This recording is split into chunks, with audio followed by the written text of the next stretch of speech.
അപ്പോൾ എല്ലാവരെയും നമ്മുടെ ഏറ്റവും പുതിയ വീഡിയോയിലേക്ക് സ്വാഗതം ചെയ്യുന്നു. ഞാൻ ഇന്ന് നിങ്ങളോട് പറയാൻ ഉദ്ദേശിക്കുന്നത് ഇറാൻ അമേരിക്ക ശത്രുത രൂക്ഷമായിരിക്കുന്നു. അപ്പോൾ ഇതിന്റെ ഏറ്റവും പുതിയ അപ്ഡേഷൻസ് അതാണ് ഞാൻ നിങ്ങളിൽ എത്തിക്കാൻ ഉദ്ദേശിക്കുന്നത്. വിശദമായ വിവരണത്തിന് വീഡിയോയിലേക്ക് പോകാം. അപ്പോൾ ഇറാനുമേൽ സർവാധിപത്യം സ്ഥാപിക്കാൻ അമേരിക്ക ഇസ്രയേൽ കൂട്ടുകെട്ട് കച്ചമുറുക്കുന്നു.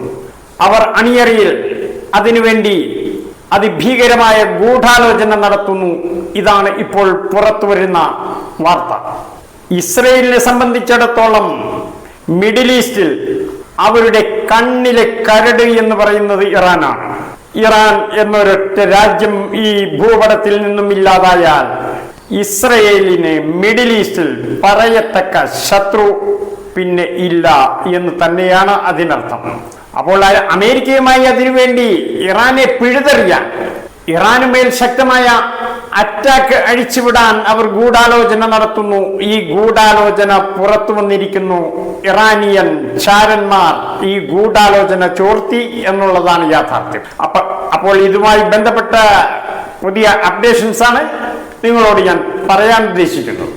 അപ്പോൾ ഇറാനുമേൽ ഇസ്രയേലും അമേരിക്കയും അവരുടെ മറ്റ് സഖ്യകക്ഷികളും കൂടി ഇറാനെ ഭസ്മമാക്കാൻ, ഇല്ലായ്മ ചെയ്യാൻ വൻ തയ്യാറെടുപ്പുകൾ നടത്തുന്നു.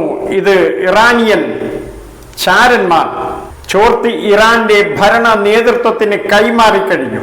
അങ്ങനെ ഒരു തിരിച്ചടി ഉണ്ടായാൽ അതിശക്തമായി തിരിച്ച് ഇറാനും അടിക്കുമെന്നുള്ള കാര്യത്തിൽ യാതൊരു സംശയവും വേണ്ട.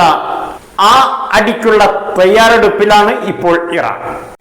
അതീവ രഹസ്യമായിട്ടാണ് ഈ നാറ്റോ സൈനിക സഖ്യം, അമേരിക്കയുടെ നേതൃത്വത്തിലുള്ള നാറ്റോ സൈനിക സഖ്യം ഇറാനെതിരെ വൻ തയ്യാറെടുപ്പുകൾ നടത്തുകയും ഗൂഢാലോചന നടത്തുകയും ഒക്കെ ചെയ്തത്.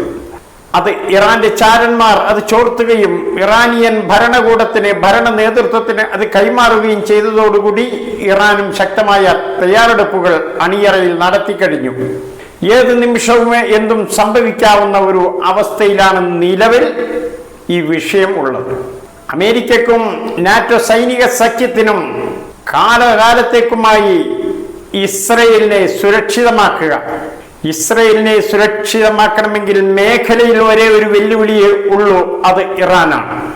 ആയതുകൊണ്ട് ഈ വിഷയവുമായി ബന്ധപ്പെട്ട് ഇറാനിൽ ഇപ്പോൾ ഒരു ചെറിയ ഭൂകമ്പം ഉണ്ടായിരിക്കുന്നു ഇന്നലെ.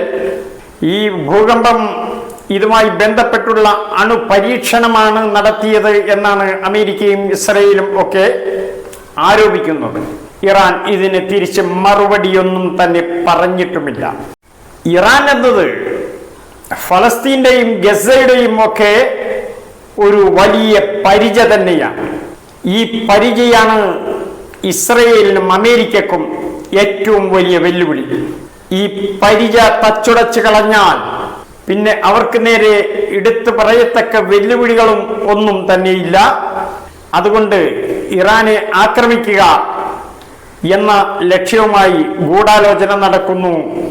ഇത് ഇറാൻ അറിയുകയും ശക്തമായ തയ്യാറെടുപ്പുകൾ നടത്തുകയും ചെയ്തു കാത്തിരിക്കുന്നു.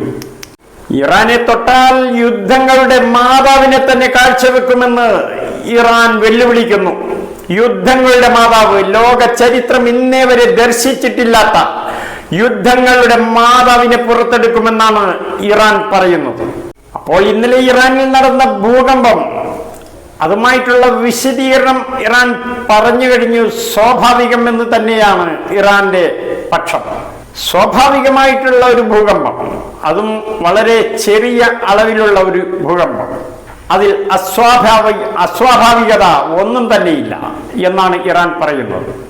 മേഖലയിൽ യുദ്ധം തുടങ്ങിയാൽ അത് പെട്ടെന്ന് നിർത്താൻ പറ്റാത്ത അവസ്ഥയിലേക്ക് നീണ്ടുപോകും എന്നുള്ള കാര്യത്തിൽ സംശയമൊന്നുമില്ല.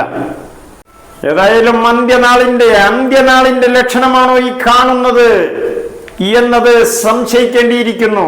കാരണം അന്ത്യനാളോടടുക്കുമ്പോൾ ജൂതന്മാർ ശക്തമായ വേട്ടയാടലിന് വിധേയപ്പെടും എന്ന് ഇസ്ലാം പറയുന്നു.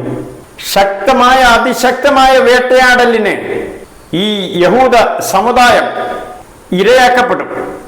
അങ്ങനെ അവർ ഓടി ഒളിക്കുന്ന ഒരവസ്ഥയുണ്ടാകും. അവർ ഒരു മരത്തിന് ചുവട്ടിൽ ഒളിച്ചാൽ ആ മരം വിളിച്ചു പറഞ്ഞ് കാണിച്ചു കൊടുക്കും, ഇതാ എന്റെ പിന്നിൽ ഒരു ജൂതൻ നിൽക്കുന്നു എന്ന്.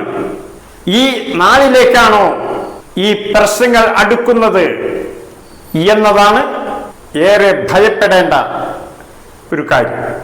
ഏതായാലും ഡു ഓർ ഡൈ എന്ന നിലയിലേക്കാണ് കാര്യങ്ങൾ നീണ്ടുപോകുന്നത് എന്ന കാര്യത്തിൽ യാതൊരു സംശയവും വേണ്ട. യഹൂദന്മാർ ഫലസ്തീന്റെ ആവശ്യങ്ങൾക്ക് തലവെച്ചു കൊടുത്താൽ, ഫലസ്തീന്റെ ആവശ്യങ്ങളെ അംഗീകരിച്ചു കൊടുത്താൽ, ആഗോളതലത്തിൽ യഹൂദന്മാർ യുദ്ധത്തിൽ നിന്നും ഒളിച്ചോടി പരാജയപ്പെട്ടു എന്ന് വാർത്ത ലോകം മുഴുക്കെ എത്തും. അപ്പോൾ അവർക്ക് മികച്ചു നിൽക്കണം, അവർക്ക് ജയിച്ചു നിൽക്കണം. അവർക്ക് മികച്ചും ജയിച്ചും ഒക്കെ നിൽക്കണമെങ്കിൽ ഫലസ്തീനികളെ മുച്ചൂട് മുടിപ്പിച്ചേ പറ്റൂ.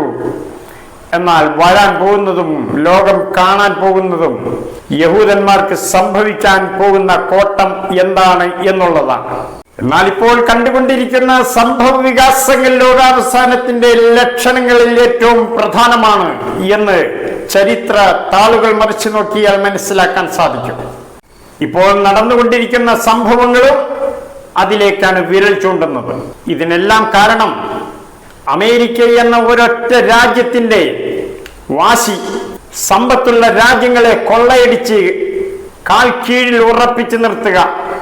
ഇപ്പോൾ ഗസയെ കിട്ടിയാൽ, ഫലസ്തീനെ കിട്ടിയാൽ, ഇസ്രയേലിനും അമേരിക്കക്കും ഒക്കെ കൂടി പതുക്കെ പതുക്കെ ഇരിപ്പിടം ഒട്ടകത്തിന് തല ചായ്ക്കാൻ ഇടം കൊടുത്തതുപോലെ ഇരിപ്പിടം വ്യാപിപ്പിച്ച് അറബ് മേഖല ആകെ കൈപ്പിടിയിൽ ഒതുക്കുക എന്നുള്ളതാണ് യഥാർത്ഥ ഉദ്ദേശം. ഈ ഉദ്ദേശം ഏതാണ്ട് അറബ് നേതാക്കൾക്ക് മനസ്സിലായി കഴിഞ്ഞു. പക്ഷേ അവർ മിണ്ടാതിരിക്കുന്നത്, ഇവരോട് മിണ്ടിയാൽ അവരുടെ രാജഭരണത്തിന്റെ അന്ത്യം കുറിക്കും എന്ന് പേടിച്ചിട്ട് തന്നെയാണ് അറബ് നേതാക്കൾ മിണ്ടാതിരിക്കുന്നതും കുറെയൊക്കെ അമേരിക്കക്ക് സൈഡിൽ നിന്ന് കൊടുക്കുന്നതിൻ്റെ എല്ലാം പ്രധാന കാരണം ഇതാണ്. അപ്പോൾ ഈ വീഡിയോയിൽ ഇത്രമാത്രം പറഞ്ഞുകൊണ്ട് ഞാൻ അവസാനിപ്പിക്കുന്നു. എന്നെ ശ്രവിച്ച എല്ലാവർക്കും വലിയൊരു സലാം.